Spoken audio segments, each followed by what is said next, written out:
Olá, amigos autoespectadores! Já vai começar mais uma edição do programa Papo de Garagem. Mas antes de darmos a partida, confira em apenas um minuto quais os destaques dessa edição. Lembrando que vocês podem ir direto para o conteúdo de sua preferência através dos marcadores logo abaixo do vídeo. No quadro Resenha, vamos analisar duas importantes notícias. A primeira trata de uma pesquisa recente para colher opiniões da cadeia de fornecedores da indústria automotiva sobre o processo de eletrificação da frota nacional. Quais os pontos importantes dessa pesquisa que o consumidor deve saber? A outra é o anúncio da Aliança Global para Biocombustíveis envolvendo Estados Unidos, Índia e Brasil. Será que o etanol vai ganhar protagonismo global? No quadro Entrevista, pela primeira vez, teremos 3 entrevistados. Mas o motivo é mais do que justificado. Alexandre Breda da Shell, André Oliveira do Senai Cimatec e o professor Gonçalo Pereira da Unicamp contam para nós que história é essa de produzir etanol no sertão? Será que isso vai trazer benefício para o consumidor? De quebra, no quadro Doutor Mobilidade, a turma da Mobialta apresenta um carro compacto que é um verdadeiro foguete sobre rodas. Quer saber qual é? Fica aqui com a gente que já contamos. Juntem-se a nós nessa jornada e descubram por que, graças a cada um de vocês, estamos atingindo a marca de 50 mil visualizações do canal em apenas 4 meses no ar. Não importa se trabalham na indústria ou são consumidores de produtos e serviços de mobilidade, é aqui no Papo de Garagem que vocês vão encontrar a informação independente, qualificada, opinativa e descomplicada que precisam. Solta a vinheta que o programa vai começar.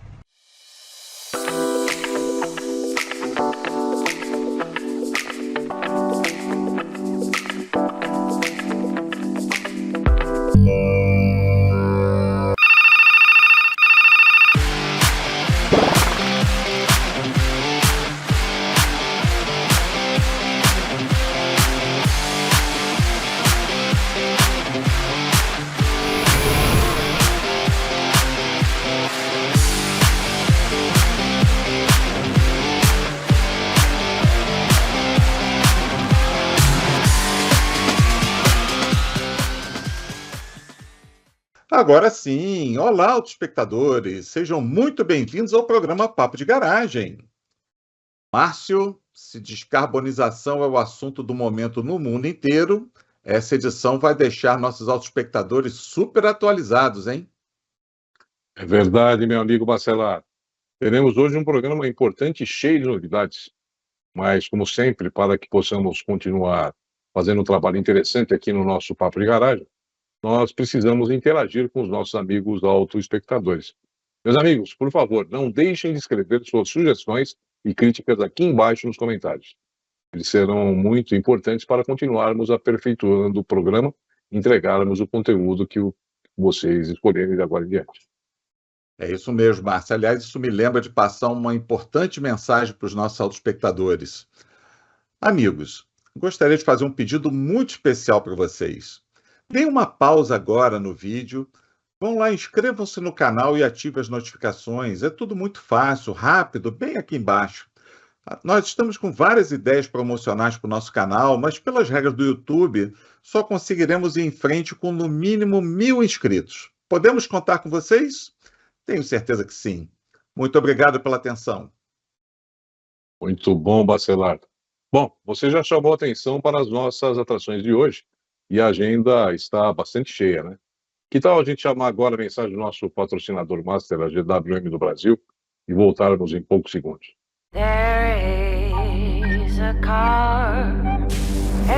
O amanhã sempre chega e ele desafia. Cria uma nova experiência de dirigir, mais conectada, mais limpa, mais segura. Bem-vindo à era da eletrificação, com o híbrido que está revolucionando o mercado. Haval H6, o amanhã chegou. GWM, hello tomorrow. Bacelar, sem mais delongas, vamos para a resenha? Técnica, solta a vinheta, vamos lá.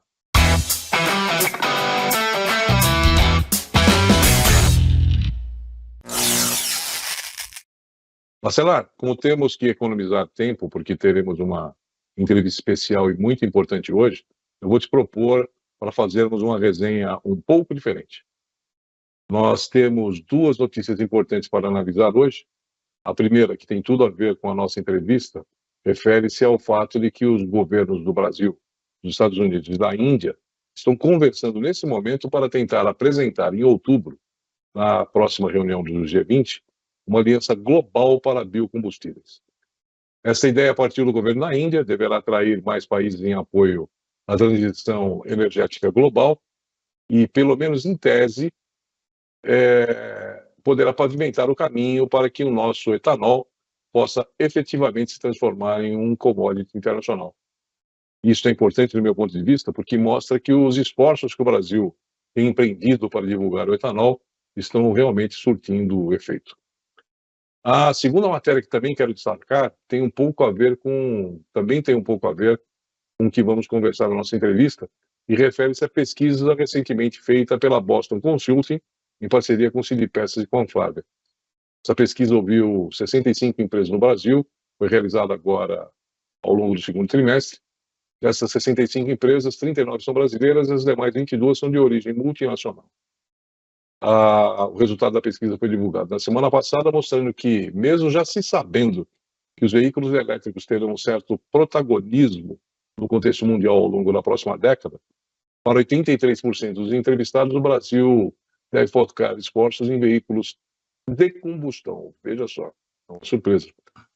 Nem tanto uma surpresa, eu diria, né? Incluindo biocombustíveis, enquanto avança em seu processo de eletrificação em paralelo. A maioria dos entrevistados afirmou que o caminho brasileiro passará mesmo pelos híbridos, e apenas 5% disseram que o país deve seguir em linha com a tendência global de eletrificação. Marcela, o que você acha a respeito desses dois temas? Tanto na questão da aliança global para biocombustíveis, como também desse fato de que o Brasil precisa continuar focando seus esforços em veículos de combustão no futuro. Acho que são dois temas muito importantes, não é? Sem dúvida nenhuma, Márcio. Pois é. Às vezes o tempo passa tão rápido que a gente nem se dá conta, né, Márcio? Para benefício do público, eu vou jogar uma rápida marcha ré aqui e dar um pouco de contexto do meu comentário sobre essas duas notícias. Quando lemos o título dessa minha palestra no Ethanol Summit, parece até que ela ocorreu ontem, não é mesmo? Só que não. Esse evento ocorreu em, pasmem vocês, 2017. E nessa palestra, já naquela época, eu não só defendi que era um erro achar que os veículos elétricos iriam substituir os seus pares a combustão, inclusive comparando essa situação com utopias musicais que ouvimos muitas vezes algumas décadas atrás, como também defendi a coexistência de ambas as soluções, o que hoje é senso comum chamarmos de futuro eclético. Isso, inclusive, rendeu matéria na capa da revista Autodata, lembra, Márcio? Inclusive, foi nessa época que conheci um dos nossos entrevistados de hoje. Vocês vão logo entender porque ele se tornou meu guru para qualquer assunto ligado a biocombustíveis. E comecei a aproximá-lo da indústria automotiva. Hoje, para nossa felicidade, ele compartilha seu profundo conhecimento dos maiores eventos da indústria, tendo sido, inclusive, foco de uma longa entrevista também na revista Autodata. Sugiro fortemente essa leitura. Para completar esse preâmbulo, no ano seguinte, 2018, participei de uma comitiva de especialistas automotivos da consultoria que trabalhava na época até a Índia.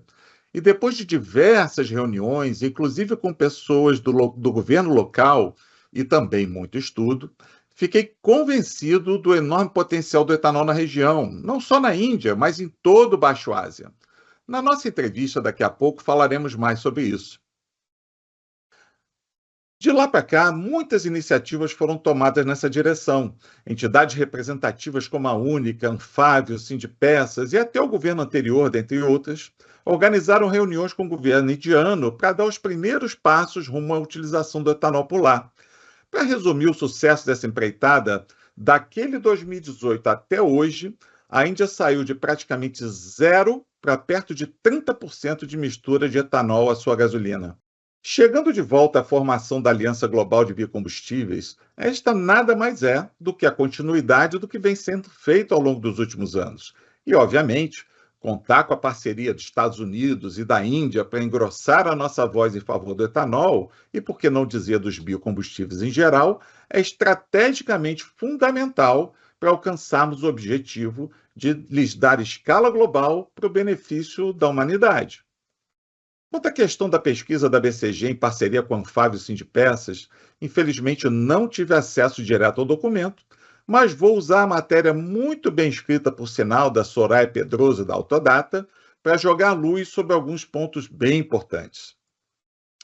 Apesar de uma parte da pesquisa relatar, como o Márcio havia mencionado, que para 83% dos entrevistados o Brasil deve focar em veículos a combustão e que apenas 5% acreditam que o país deve seguir em linha com a tendência global de eletrificação, observe que na outra parte da pesquisa relata que 44% dos entrevistados demonstram-se a favor da diversificação do portfólio de produtos para cobrir as novas tecnologias de veículos eletrificados, enquanto apenas 13% creem que devam manter o portfólio atual, ainda que seja foco em veículos a combustão. Se num primeiro momento pode parecer que existe uma certa incoerência entre as respostas, tem a nítida impressão que, de fato, o que ocorre aqui é resultado de uma armadilha semântica bastante comum nos dias de hoje. Apesar de todos os esforços de comunicação que vêm sendo feitos por diversas empresas e entidades do setor, nem todo mundo tem clareza que existem diversas alternativas de propulsão envolvendo a eletricidade. Porém, elétricos, na essência, existem somente os chamados BEV, em português, veículo elétrico a bateria. Todos os demais, e chama atenção que nessa lista aqui no slide ela não é exaustiva, são eletrificados, ou seja, em algum momento eles usam eletricidade, em outros combustão. As palavras são parecidas, mas querem dizer coisas bem diferentes. Sendo assim, não me parece haver incoerência nas respostas, apenas uma mistura de conceitos que pode acabar fazendo toda a diferença na análise. Inclusive, essa minha conclusão se sustenta nas conversas diretas com diversos desses players da indústria, incluindo o presidente do Sindpeças, o amigo Cláudio Saad, a quem mando aqui um grande abraço. E é mais um a defender o nosso caminho para uma futura matriz energética automotiva eclética. Só como um adendo para mostrar que é exatamente para esse lado que caminhamos, observe no gráfico produzido pela Neocharge, com dados da Secretaria Nacional de Trânsito, que mesmo com o boom exponencial dos últimos tempos no Brasil, somente uma fração bem pequena dessas vendas são de BEV. Finalizando, talvez a principal mensagem que fica para os nossos autoespectadores é que tudo caminha para que vocês tenham à disposição o máximo de alternativas para tomar sua decisão de compra baseado nas suas necessidades e convicções e não por vontade de A ou B. Como viram, as possibilidades são diversas, mas basta primeiro se informar bem que não se arrependerão do caminho escolhido. Continuaremos a desenvolver fortemente em biocombustíveis. Inclusive, reforço a dica: não percam nossa entrevista daqui a pouco por nada, que eles conviverão harmoniosamente com os seus pares eletrificados ou elétricos, por bem de todos nós. Muito bom, né, Bacelar? Inclusive, essa questão das soluções biológicas é um aspecto que me deixa particularmente muito orgulhoso aqui no Brasil, porque eu acho que o Brasil está anos-luz à frente nessa questão dos biocombustíveis, essas soluções mais biológicas, como vai ficar muito patente aí nessa apresentação da Agave que a gente vai fazer ali um pouco mais ali na frente, né? Bom, meus amigos autoespectadores, não se esqueçam, por favor, que vocês podem, aliás, devem, né, sugerir notícias para serem analisadas aqui no Papo de Garagem. Para isso, basta vocês escreverem suas ideias nos comentários aqui embaixo. E agora, acho que chegou a vez do nosso quadro Mobilidade, né, Bacelar? Que, como vocês já sabem, é feito em parceria com a Mobiauto. Nesse quadro, nós apresentamos análise de automóveis novos ou usados, e vocês também podem sugerir para mantê-los sempre muito bem informados. Produção, vamos soltar a vinheta aí do Dr. Mobilidade?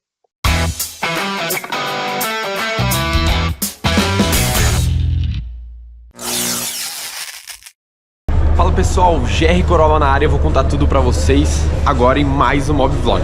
Vamos lá! Esse carro tem o mesmo visual que o Corolla em outros mercados, como no mercado americano, por exemplo. Aqui nós temos luzes de LED, né? Luzes de condução diurna de LED, uma luz aqui projetor, o farol de projetor de LED, e nós temos o neblina mais embaixo, então para pegar um pouco do facho farol. Nós temos uma tomada de ar lateral aqui. Olha só como é a grade aqui embaixo, a tomada de ar justamente para resfriar radiador e trabalhar o sistema de arrefecimento. E aqui nós também temos pequenas entradas. Essas rodas aqui são rodas BBS forjadas, tá?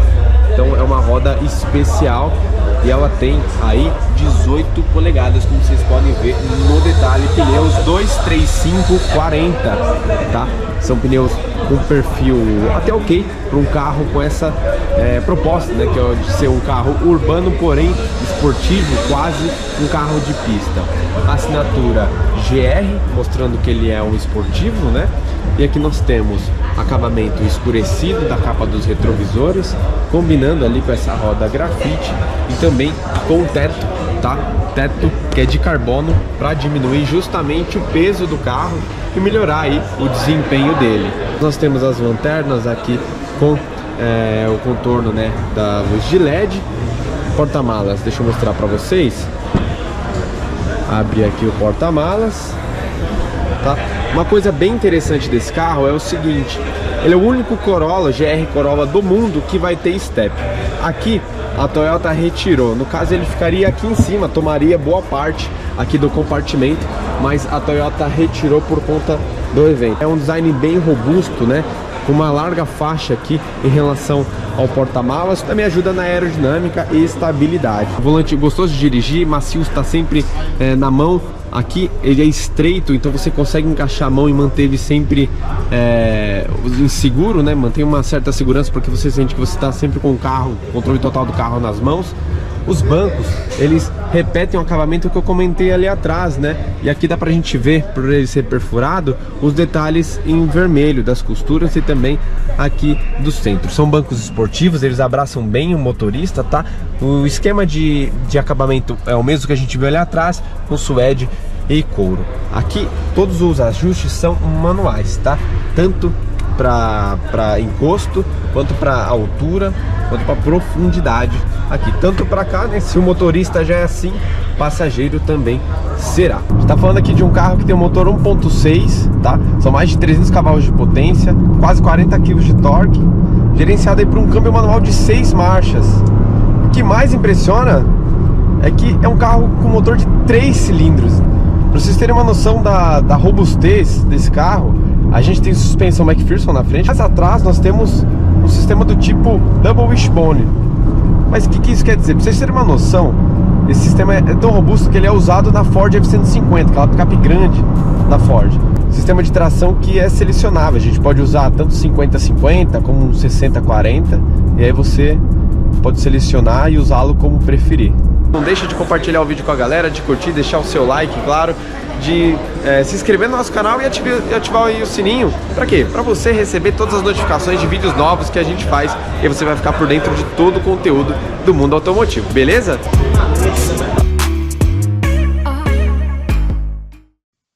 Então, o que acharam? Vocês têm interesse em assistir a análise de um automóvel específico? Então escrevam suas sugestões aqui embaixo nos comentários e visitem o site da Mobiauto, link aqui embaixo na descrição, para conhecerem melhor o que podem fazer por vocês. Vai comprar, vai vender, novo, usado, carro, moto, quem sabe um caminhão?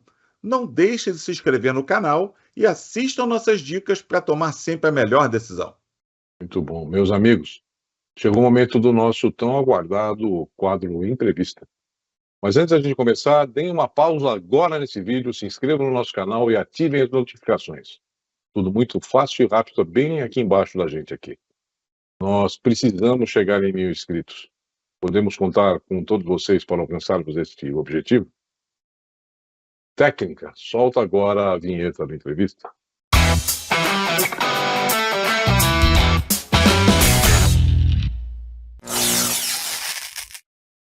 O tema de nossa entrevista de hoje é tão especial que precisamos convidar não um, nem dois, mas 3 entrevistados.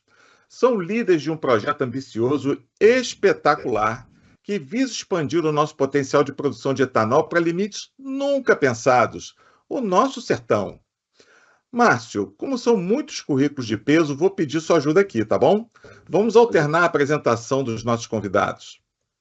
Vamos começar em ordem alfabética, né? O primeiro deles, Alexandre Breda, gerente de tecnologia em baixo carbono e transição energética da Shell. Engenheiro mecânico, formado pelo Unicamp, com especialização em estratégia de negócio pelo Unicamp e energia pela USP. Breda tem mais de 20 anos de experiência no setor de energia, trabalhando em empresas como Comgás, Cummins, BG Group e a própria Shell.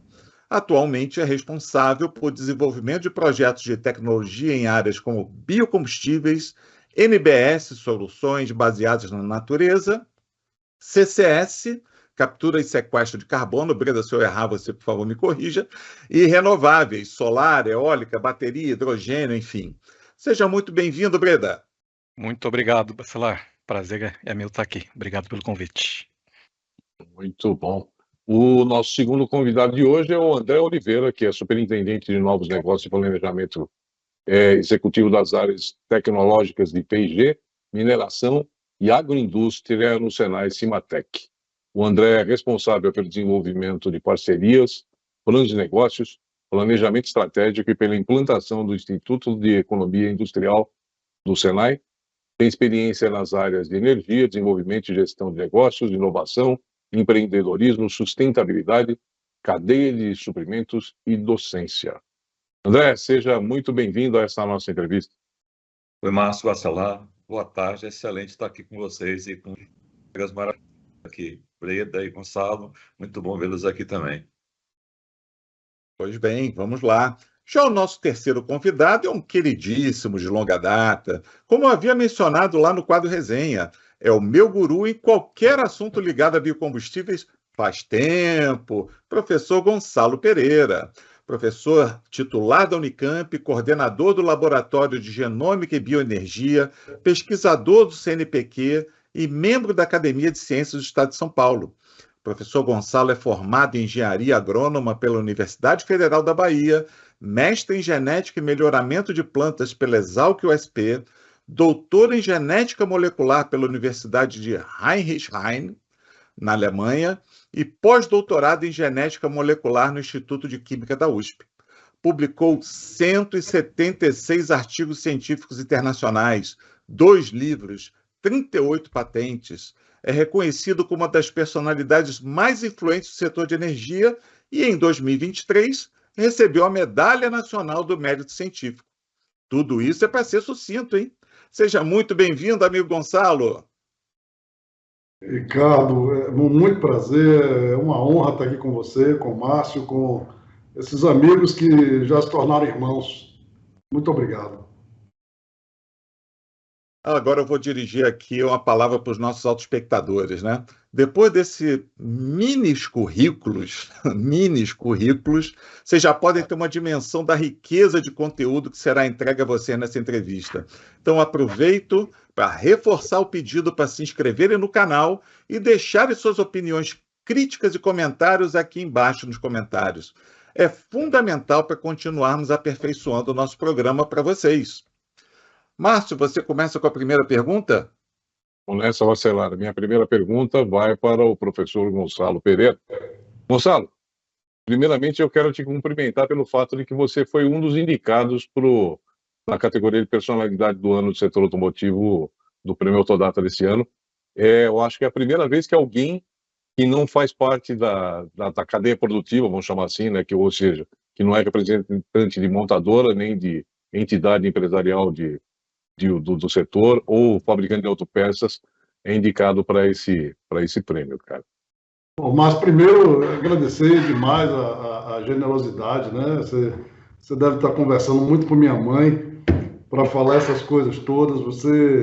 Eu admiro tremendamente o trabalho de vocês. O Bacelar, como já comentou, é um amigo, um parceiro já de muito tempo, e você também, né? Dentro dessa, admiro realmente porque vocês estão ganhando essa batalha da comunicação, que é a única coisa que nos falta, sabe? A gente já tem mais de 40 anos de uso de etanol no Brasil, né? Eu brinco, inclusive, que eu tive na coletiva de apresentação do tal do Proálcool lá na Fiesp 40 anos atrás, cara. Eu não vou falar a minha idade aqui, mas dá para calcular mais ou menos.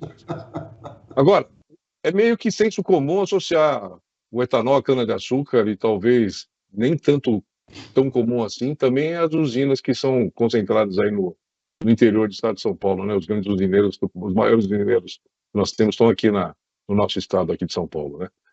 Quando a gente divulgou essa entrevista com a chamada de etanol produzido no sertão, certamente o nosso público, que é principalmente formado por aqueles que não trabalham na indústria da mobilidade, devem ter ficado muito curiosos para entender melhor do que a gente está falando. Então, minha proposta é a gente meio começar pelo começo. Gonçalo, você pode, por favor, sintetizar para os nossos amigos os fundamentos desse projeto e o papel da Unicamp nele? E eu acho que na sequência o Breda e o André, se vocês quiserem, também poderão completar, falando sobre as participações tanto da Shell como do Senai Cimatec nesse projeto. Perfeito. Eu diria o seguinte, sabe, a civilização, ela começa sempre, obviamente, ela otimiza tudo, ela vai pelo mais fácil. Então, a gente tem a ideia de ciclos, né, de ciclos que são anuais. Né? A gente fala o inverno, verão, outono. Eu me lembro na Bahia, rapaz, que eu tinha aqueles livros de criança. Eu digo, mãe, essa parte da neve aqui a gente não vê. Lá não tem isso, não tem isso. Então a gente acostumou a nossa cabeça a pensar numa agricultura, toda ela produzida por milho, trigo, que são essas que respondem, né, por essa periodicidade, por essa regularidade anual. O sertão, ele é muito mais complexo, né? Os semiáridos do mundo, na realidade, eles se baseiam também em ciclos regulares, mas são ciclos regulares plurianuais, né? Hoje em dia, com o conhecimento que a gente tem, a gente vê a relação entre El Niño e o que acontece, as grandes secas, essa coisa toda, coisa que a gente não tinha no passado. Então, o que a gente precisa no sertão? Que, diferente do deserto, né, tem solo. A gente precisa de plantas capazes de produzir nesse ambiente, que é um ambiente extremamente rico, se você tiver a planta certa. E essa planta certa é o agave. Não é invenção nossa, os mexicanos, né, têm regiões do MER há mais de 9.000 anos que só utilizam as diferentes espécies do agave para tudo. Só que a civilização não industrializou isso. Com as mudanças climáticas, ou melhor, com a aceleração das mudanças climáticas provocadas pelo homem, porque o clima sempre mudou, a gente tem uma super oportunidade de pegar agora o conhecimento que a gente tem, essas extraordinárias plantas altamente produtivas, com a produtividade semelhante da cana-de-açúcar, e convertê-las nos mais diversos produtos, em uma região que você não está disputando, né? Eu não vou disputar o agave com o milho, com a soja, com comida, eu vou disputar ele com a miséria. Né? A disputa é contra a miséria, né? desses longos climas. Então, é uma oportunidade para o Brasil, assim, extraordinária, para mostrar para o mundo, né, que o etanol não é uma jabuticaba. Ou se for uma jabuticaba, como dizia meu amigo Paulo de Si, da Volkswagen, é uma jabuticaba de exportação. É uma solução para o mundo. E isso só vai ser possível porque a gente tem essa combinação, Márcio, que está aqui nesse quadro. Muito bom. Antes de passar a palavra para o Breda e para o Alexandre, me corrija se eu estiver errado. O agave é exatamente essa plantinha que está aí atrás, nessa ilustração que vocês estão usando aí para participar dessa entrevista, né? Exatamente. Acho que é uma espécie originária da região da América Central, né? E que existe no Brasil já há quanto? Uns mais de 40 anos, né, Gonçalo? Que é a variedade cisalana para a produção de sisal.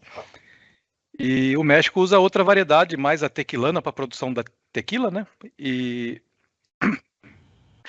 esse projeto, respondendo um pouco o que você perguntou, né, Márcio? Produz-se tequila há muito tempo, produz-se sisal há muito tempo, mas tudo de uma forma muito artesanal, né?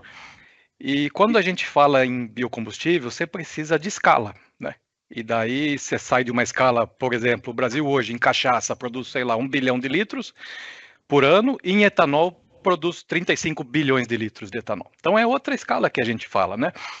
Como no México hoje se produz, sei lá, 370 milhões de litros de tequila e 0 de biocombustível, né? Então, para ir para essa escala, a gente precisa trazer a mecanização para essa discussão, né?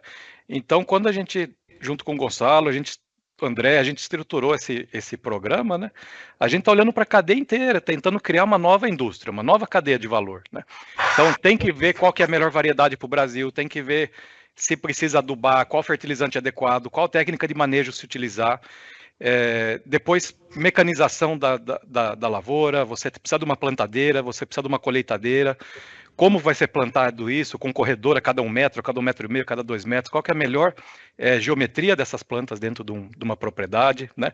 E depois a parte do processamento, né?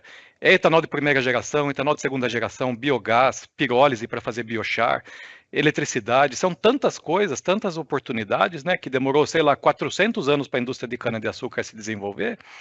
A gente tem uma missão aqui de tentar fazer algo em 5 anos, né, Gonçalo? Então, tem uma bela de uma acelerada aqui, mas esse que é o intuito do programa, né? Tentar desenvolver o agave como uma nova fonte de biomassa para esse setor de bioenergia. Então, pessoal, eu acho que o grande ponto de partida desse programa é a integração, né? E como o Breda também falou muito bem, o que se busca aqui é criar uma nova cadeia de negócios. E essa cadeia de negócios é necessário ter uma base de ciência assim, fundamental. É isso que Gonçalo já estuda, né, com o time dele já há bastante tempo. E essa base científica de selecionar o melhor cultivar, a melhor forma, o melhor solo, precisa de água, não precisa de água. Isso está conectado muito bem, inclusive, com outras universidades lá. E, nesse contexto, o papel do Cimatec vem dessa história, da experiência nossa junto com a indústria, de construir um processo de mecanização do plantio e de mecanização da colheita, né? E uma vez você tendo essa mecanização do plantio e da colheita, vem uma etapa seguinte, que é a etapa de você buscar criar essas rotas tecnológicas, que hoje, no caso da cana-de-açúcar, estão muito bem consolidadas, principalmente o etanol de primeira geração, e buscar agora o etanol de segunda geração, biogás e diversos outros produtos relativos a combustíveis, tá? E nesse contexto, não são coisas isoladas. A integração é fundamental, porque possa ser que algo que a gente descubra no processo de mecanizar possa influenciar uma decisão que Gonçalo esteja olhando lá no campo. Ou isso, numa escala muito maior, possa influenciar uma decisão de negócio lá de Breda, olhando a perspectiva da Shell. Então, eu diria que é essa a grande integração. E um outro ponto importante que, assim, dentro da origem desse programa, está proporcionando o Senai Cimatec a criar o Cimatec Sertão. A gente está adquirindo uma área grande de quase 700 hectares na região cisalana, que é lá que a gente vai ter os diversos campos experimentais para plantar agave cisalana, agave tequilana e diversas outras, que com isso a gente estude bem, selecione a melhor forma de plantar, a melhor forma de colher, o melhor tipo de solo, e com isso a gente ter, daqui a 5 anos, né, pessoal, assim, buscar tornar isso uma verdadeira realidade, né? Nossa, sensacional, né? Quanto mais eu ouço sobre esse projeto, mais apaixonado eu fico. Mas deixa eu puxar um pouco a nossa conversa aqui, né, para o lado do nosso autoespectador aqui, né? Muito se questiona que, apesar de toda essa longa estrada, né, a utilização do etanol como combustível prioritário ainda segue abaixo do desejado. Alguns justificam pelo consumo superior da gasolina, outros pelo preço, amarrado naquela paridade 70-30 gasolina. Breda, esse projeto que vocês estão conduzindo pode trazer uma realidade nova para o consumidor e, quem sabe, estimulá-lo a optar pelo etanol com mais ênfase? Também pode estimular a concorrência em favor da redução de preço na ponta para o consumidor? Acelera, acho que, igual o Gonçalo falou no começo, né, o petróleo ou a gasolina é um combustível excelente, né? Por isso que acho que trouxe a nossa sociedade até onde a gente está aqui hoje. É o que o Gonçalo sempre fala e eu estou parafraseando ele aqui, né? Na frente dele, então não tem problema.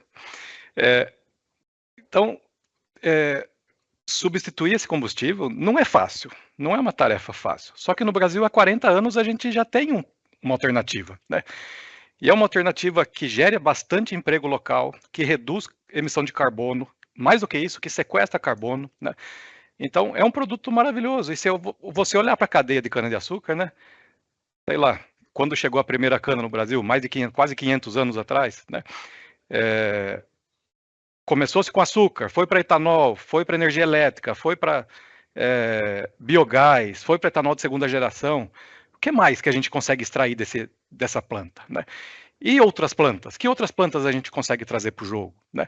Então, acho que assim, tem uma série de vantagens, uma tecnologia brasileira, acho que muito orgulha a gente, né, como brasileiro,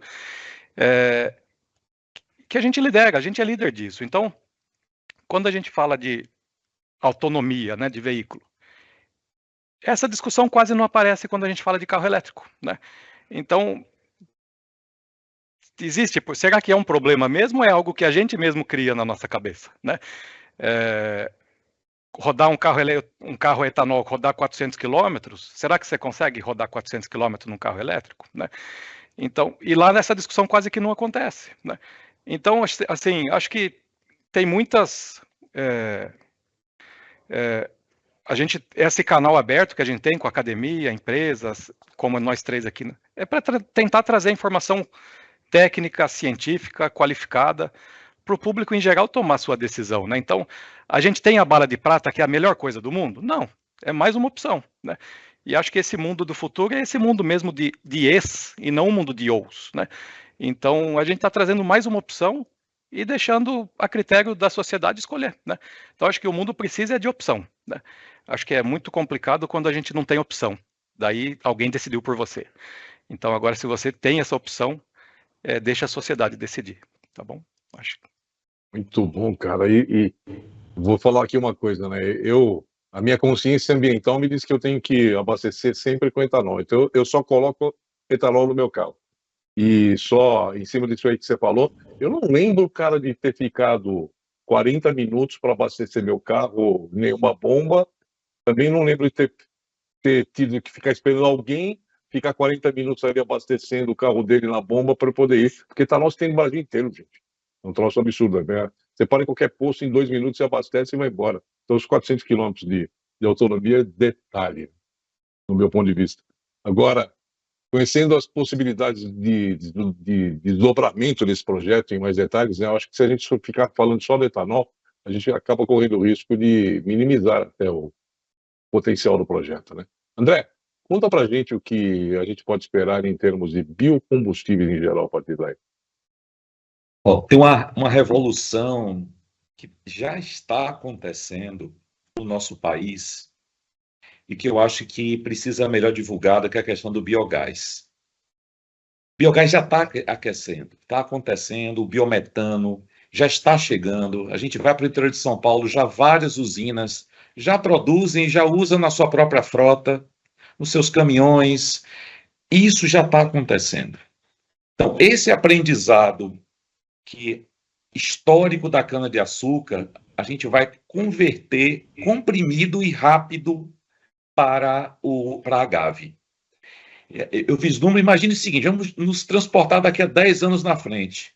Daqui a 10 anos, vão começar a ter usinas de etanol no sertão, vão ter, possivelmente, mini unidades de produção de biogás também, que poderão, a depender da escala, ser transportados ou por caminhões feixe, ou por até gasodutos, a depender da escala que isso aconteça. Por exemplo, isso já está acontecendo no oeste de São Paulo, não numa escala absurda, já existem pequenas redes conectando usinas a pequenas cidades em função disso. Então, a gente vai ter um conceito que hoje nós temos já na energia solar, que é uma geração e produção distribuída. Então, nós vamos ter isso também no biogás. E isso vai ser fantástico, porque você vai ter uma série de indústrias locais gerando emprego, gerando pessoas, um trabalho maravilhoso, uma cadeia vai se fortalecer com tudo isso. Isso vem numa velocidade, assim, 10 anos pode parecer muito, mas a gente vai aprender do que foi feito com a cana-de-açúcar e, com isso, a gente buscar converter em resultados para essas regiões, tá? Muito bom. Eu vou até aproveitar essa resposta do André para fazer uma pergunta com um cunho mais social, sobre impacto social, né? Professor Gonçalo, você é um filho da região. Certamente você pode impressionar a nossa plateia aqui com a dimensão dos benefícios sociais que esse projeto trará em termos de empregabilidade, geração de riqueza para a sociedade local, infraestrutura em geral, educação, escolas, comércio. Dá para dimensionar isso? Em quanto tempo a gente pode imaginar ver esses benefícios ganhando corpo? Perfeito. Ricardo, deixa eu primeiro dar um número geral. Temos hoje que, quando você tem, por exemplo, uma quantidade de energia fóssil que gera um emprego, né? Quando você vai para a bioenergia, essa mesma quantidade de energia fóssil gera 50 empregos. Isso se dá porque, enquanto que a energia do petróleo, né, ela é altamente concentrada, a produção dessas quantidades de energia, né, ela é muito distribuída, como o André acabou de falar, né? Então, eu gosto sempre de dar o seguinte exemplo. Quando a gente para e olha para Ribeirão Preto, tudo começou com um pé de cana. Quando você vai a Ribeirão Preto, a última coisa que você pensa é que ali tinha alguma coisa a ver com cana. Você já bate, já chega lá com aquelas concessionárias de Porsche, de Mercedes, aqueles shopping centers enormes. Rapaz, eu acho que ninguém mais lembra que aquilo tudo ali, né, começa com uma cana. Então, dois fatores extremamente importantes que estão representados por esses dois amigos que estão aqui na tela, que são, como eu disse antes, irmãos, né? Porque temos todos o mesmo propósito. Um projeto desse tipo, o Breda não falou uma coisa que eu adoro quando ele fala, rapaz, quando eu vejo uma usina de cana, Breda, se eu estiver errado, você me corrige, parece aqueles hospitais. Sabe hospital? É puxadinho daqui, puxadinho dali, puxadinho não sei o quê. A gente tem agora a condição de fazer um negócio planejado, né? Como baiano, né? Como diz Gilberto Gil, a Bahia já viveu régua e compasso. Então a gente pode fazer uma coisa, rapaz, com régua e compasso. Quem tem recurso para fazer uma coisa dessa? Só o petróleo. Só o petróleo. E a gente tem no Brasil, a partir da ANP, uma regra extraordinária que coloca que 1%, né, do bruto do petróleo tem que ser aplicado em pesquisa. E aí aparece um cara como Alexandre Breda, com propósito, que entende esse poder para colocar numa coisa que faça sentido como essa, né? Que a gente está aí. Por quê? Porque a região do sertão brasileiro, e nós temos 105 milhões de hectares de sertão, para botar em perspectiva, isso corresponde a 2 Alemanhas com uma Grécia de troco, né? Você tem noção do tamanho do negócio? Meu Deus do céu, isso hoje é um oásis de sol, um oásis de luz, né? Que antigamente era só problema, né? Eu mostrei hoje para o pessoal, dá uma olhadinha no INMET, as temperaturas que a gente tem agora nas cidades do sertão. É tudo 40 e tantos graus, com 14% de umidade. Como é que o sujeito pensa nessa temperatura, pelo amor de Deus? Não dá para pensar. Agora, a gente agora tem uma coisa, acho que todo mundo aqui acompanhou, semana passada a gente teve um apagão. O pessoal está investigando e está vendo que esse apagão se deu por sobrecarga.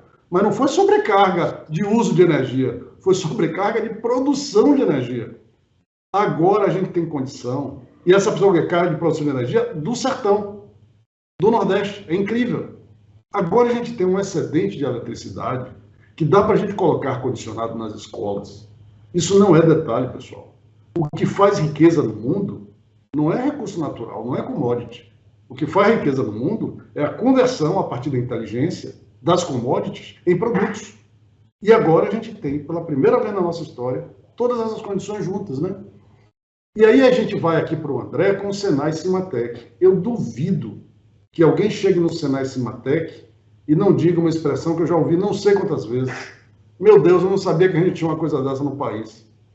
A última vez que eu ouvi isso foi do presidente-geral da ANP, esqueci o nome dele, quando ele acabou a visita que fez lá. Pessoal, vocês têm que ir lá para ver, para entender do que a gente está falando.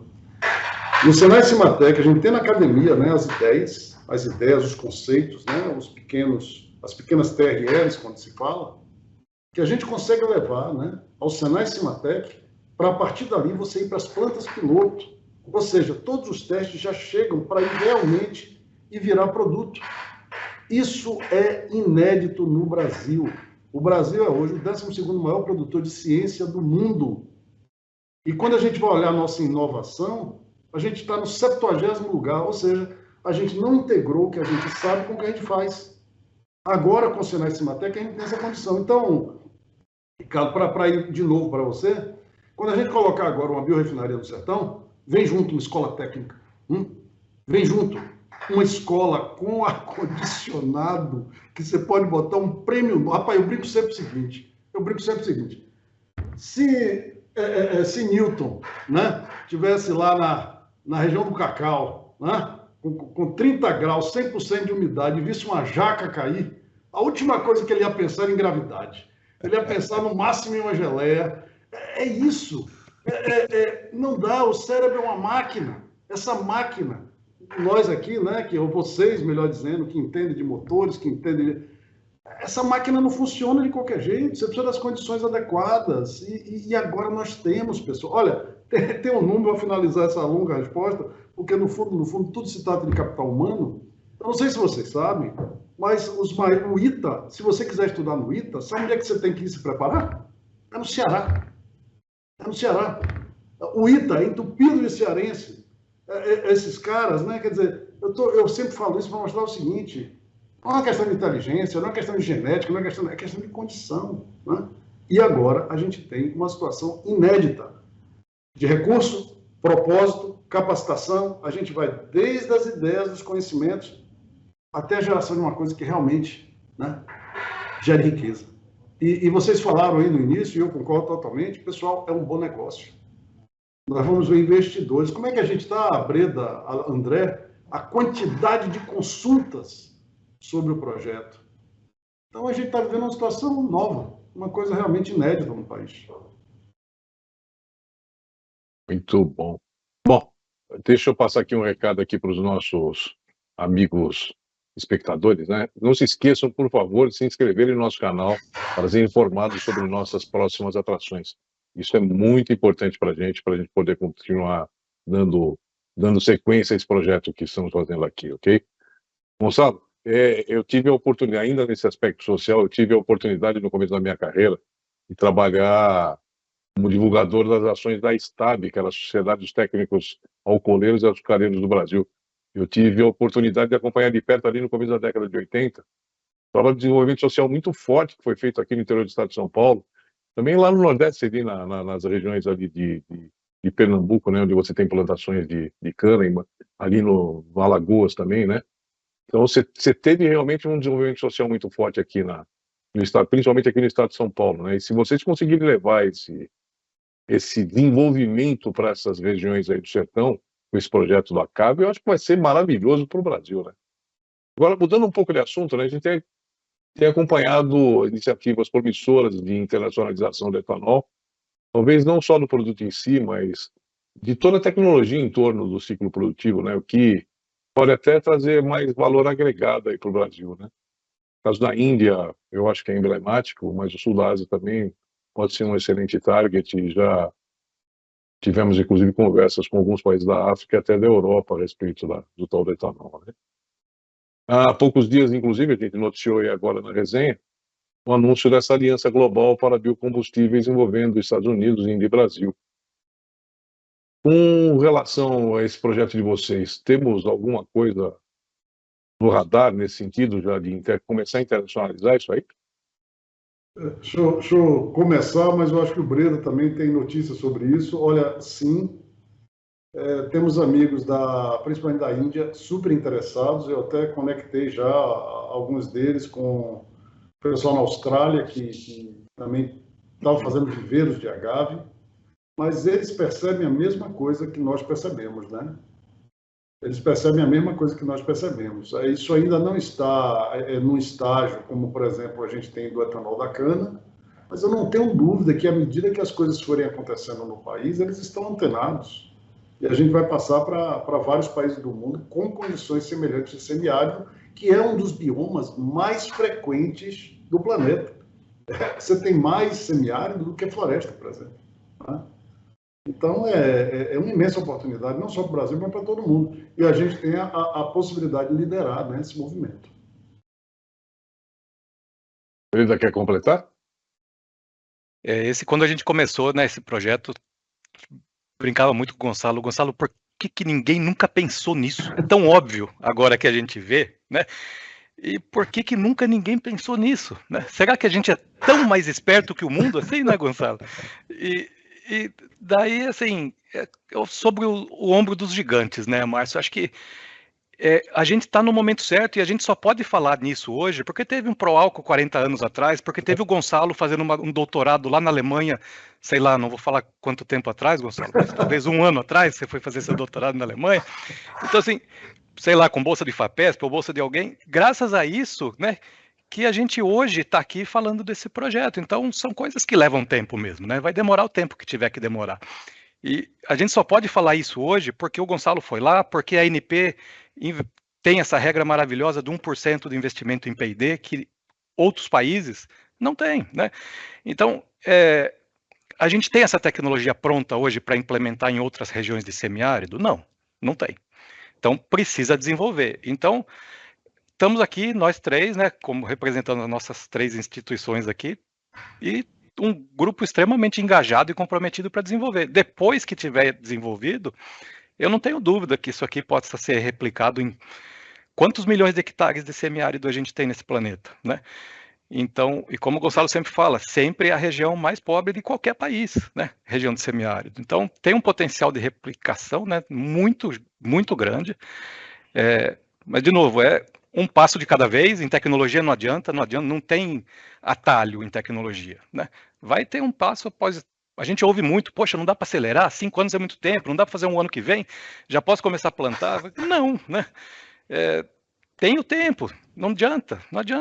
Então, tipo, para quem esperou aqui, sei lá, 523 anos desde o descobrimento, dá para esperar mais uns 5 anos, né, Gonçalo? É um compromisso aqui, nós vamos continuar perdendo os nossos cabelos brigando por isso. Tá combinado? Bom, a gente está caminhando aqui para o final da nossa entrevista, né? Mas não tem como deixar passar uma oportunidade aqui que a nossa audiência já fica esperando, né? Nós já temos quase que uma tradição aqui no programa de terminar nossas entrevistas sugerindo aos entrevistados, né, que usem toda a experiência profissional para dar boas dicas aos nossos autoespectadores, para que eles construam trajetórias profissionais tão bem-sucedidas como as de vocês. Inclusive ressaltando, né, que a maior parte do nosso público está na faixa de 25 a 35 anos. Então, o que vocês diriam para eles? Suas empresas lidam com tecnologia de ponta? Que perfis profissionais vocês estão valorizando no momento ou percebem um grande potencial em curto e médio prazo? Vocês podem começar na ordem que vocês quiserem. Quer começar aí, André? Posso começar? Bom, primeiro, vai ser uma oportunidade bem legal poder falar isso, né? O Senai Cimatec, nós somos um misto de educação, né, ciência, tecnologia, inovação e negócios.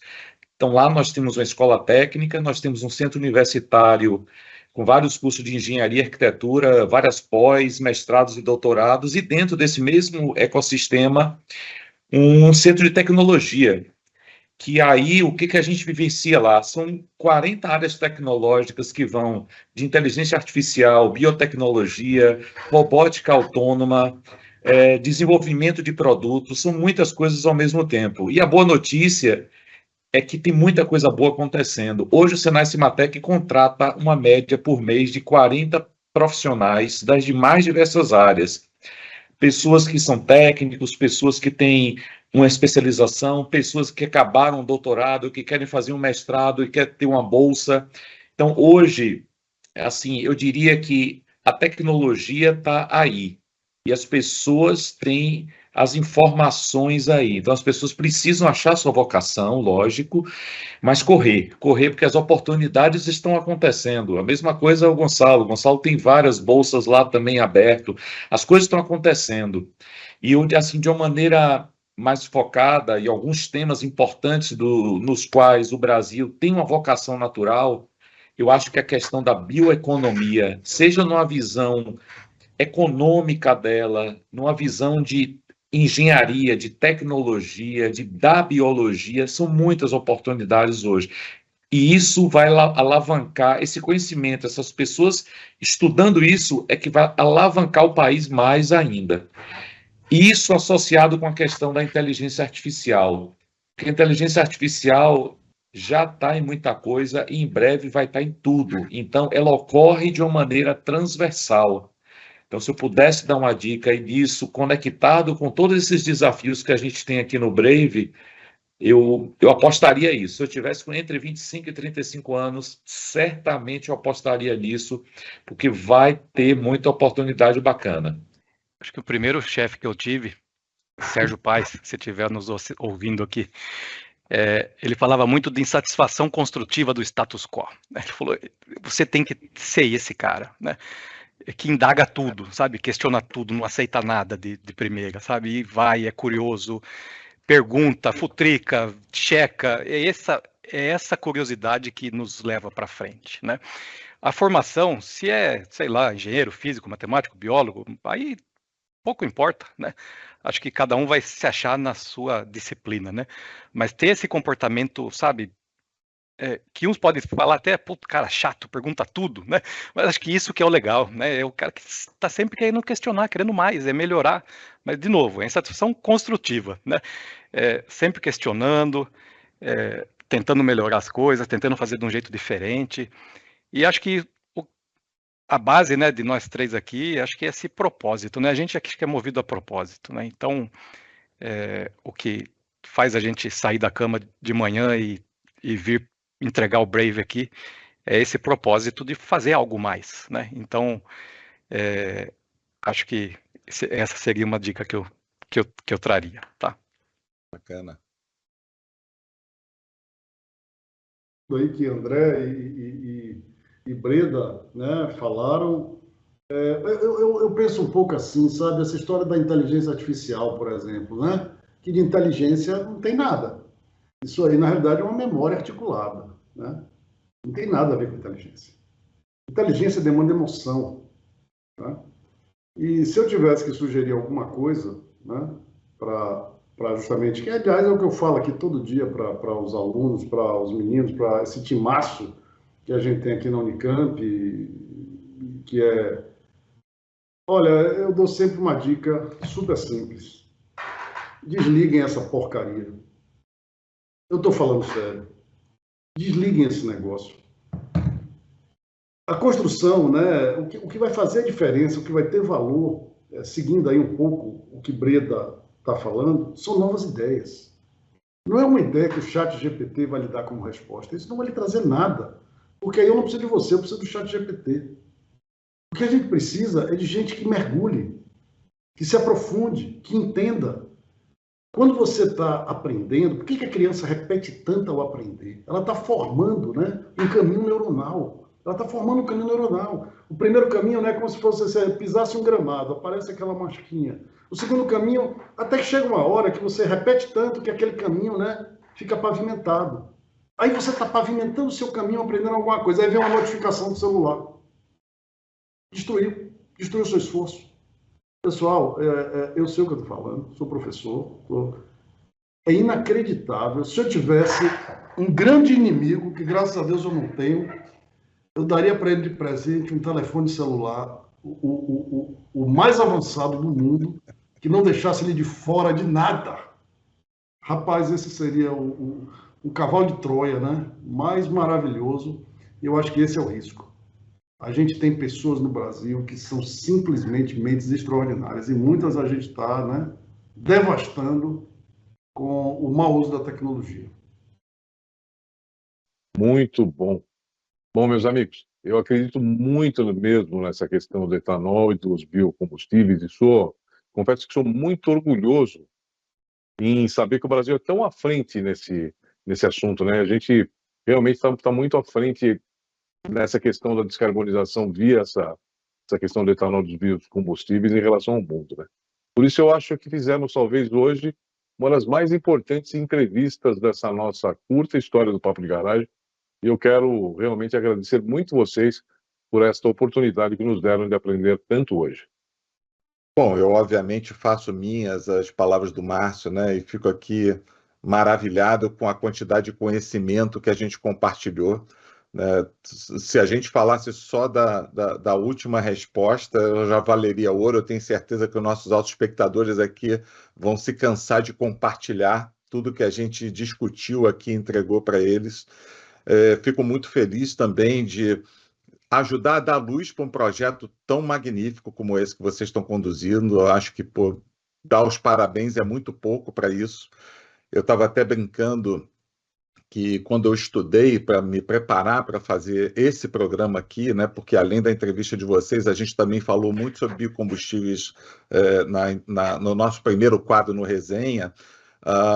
Eu até me impressionei quando eu, buscando lá minhas anotações, Gonçalo, eu me lembrei dos nossos primeiros contatos em 2017, quando a gente já falava de biocombustíveis, já falava de espaço compartilhado entre biocombustíveis e veículos elétricos que ainda viriam, né? E foi espetacular, porque a gente é bombardeado de tanta informação todos os dias que a gente perde um pouco da noção do tempo. E a gente fica assim, pô, 2017 foi ontem ou foi há 5 anos atrás, 6 anos atrás? A gente fica um pouco na dúvida disso, né? De tanta coisa que acontece, mas enfim, estamos muito felizes de ter feito esse programa, de ter tido vocês aqui junto conosco e realmente esperando que a gente vá contribuir efetivamente para jogar muita luz em cima desse projeto, porque vocês merecem muito. Bom, acho que rapidamente, olha, o trabalho de vocês é simplesmente excepcional. Eu sempre brinco o seguinte: eu não entendo nada, eu entendo o básico de motores, de célula de combustível, eu entendo conceitualmente, mas eu sei perfeitamente que se não tiver, né, essa locomotiva para a utilização dos biocombustíveis, para que eu vou produzir biocombustível? Então, vocês são realmente quem puxa esse grande trem, né? Um trem de oportunidades incríveis, incrível, né? Incrível mesmo. E pessoal, eu brinco sempre o seguinte, né? Acho que vocês já ouviram falar, mecânica quântica. Quando você chega na mecânica quântica, ninguém entende nada. Se você entendeu, é porque você não entendeu. Eu não entendo. E tem um negócio chamado o gato de Schrödinger, quer dizer, o gato está vivo, está morto no mesmo lugar. O problema é esse, sabe? Se você não comunica, é como se você não existisse. Então, pessoal, o trabalho de vocês, que é uma comunicação difícil, como o Bacelar falou, né? Para fazer um programa de meia hora, você estuda, né? Você estuda várias horas, muito, vai lá atrás. Então, vocês estão fazendo um trabalho fantástico, difícil, e que, de minha parte, tem o maior reconhecimento. Eu fico muito feliz, né, de estar tendo essa oportunidade de bater esse papo. Muito obrigado, de verdade. Muito obrigado pelo convite. Acho que dividir essa garagem aqui com vocês todos e com esse time aqui, André, Gonçalo, a gente conheceu no meio da pandemia e, como o Gonçalo fala, a gente virou irmão mesmo. Então, é muito gostoso estar nessa garagem com vocês aqui. Muito obrigado pela oportunidade, Bacelar, Márcio. Um abração. Márcio, foi uma honra, assim, a oportunidade de vocês permitir a gente estar junto aqui é fantástico, né? Então, a gente, na correria do dia a dia, ter essa oportunidade de ter todo mundo junto é excepcional. E eu gostaria de retribuir o convite. O Senai Cimatec está aí de portas abertas para todos vocês. Quem sabe não fazer na garagem do Cimatec também um papo de garagem. Seria assim uma honra para a gente também tê-los aqui. A gente faz um negócio bacana, né? E faz a gravação depois. A gente tem um time bom também de filmagem. A gente faz alguns eventos, a gente pode combinar. Seria uma honra também poder fazer um papo de garagem aqui no Senai Cimatec. Muito legal. Olha, André, convite é compromisso, hein? Obrigado, vai ser para nós também uma honra. Vamos falar sobre isso, com certeza. Não sei se na série de 2023, mas 2024, com certeza. Um abraço para vocês. Muito obrigado mais uma vez pela presença de todos. Obrigado, amigos. Obrigado mesmo, viu? Pois é, autoespectadores. Chegou a hora de finalizar o nosso papo de garagem, né? Mas não sem antes reforçar a lembrança para vocês de se inscreverem no canal, enviar os seus comentários aqui embaixo com suas sugestões e críticas, elas que vão permitir que a gente continue aperfeiçoando o programa a cada uma das edições. Muito bom, meus amigos, mais uma vez foi uma grande honra estar com vocês hoje. Bacelar, foi muito bom, mais uma vez, dividir essa nossa tela com você. Não se esqueçam, por favor, de ativarem as suas notificações para não perderem o anúncio das atrações das próximas edições. Nós vamos ter convidados importantes nos próximos programas, né, Bacelar? E deixarem aqui o seu like se esse programa atendeu suas expectativas. Mais uma vez, obrigado pelo prestígio de todos vocês. Até logo.